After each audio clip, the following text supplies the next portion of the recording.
Ang dating vitamin ko, mga pre.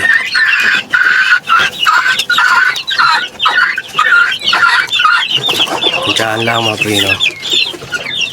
Sunod, molasses naman.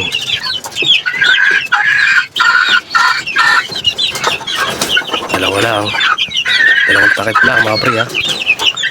Kaya ng tubig.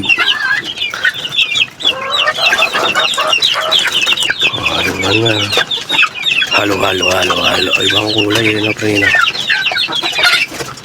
Ibang tubig. Ang kulay nila.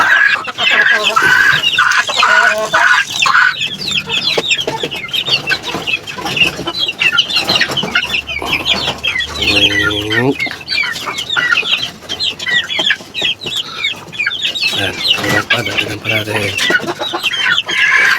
Mas maganda yung hinahalo na agad lagi guys, no? Yung vitamin sa pagkain nila.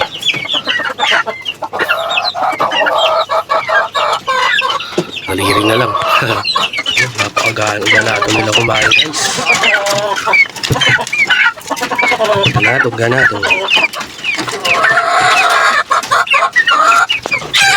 Ayan guys.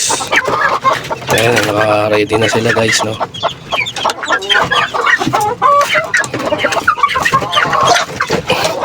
Rotate lang ang vitamin sa kanila guys.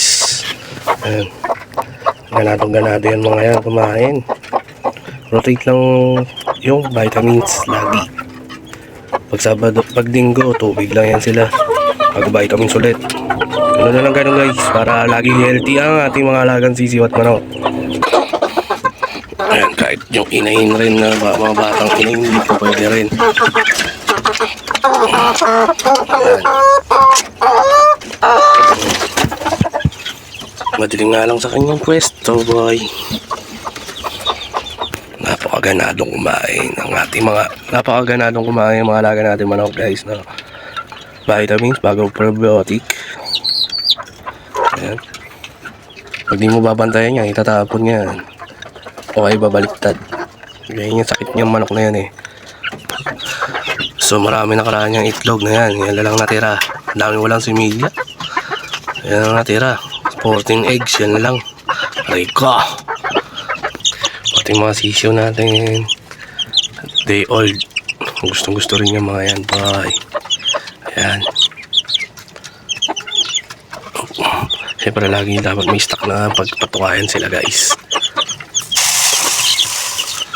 Ayan. Ayan, lagi dapat sila laging may stock na pagkain. Hindi dapat mawalan yan. Ayan.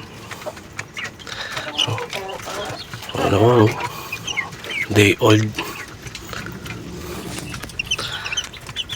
So yun nga lang guys, no? Hanggang dito lang muna tayo guys.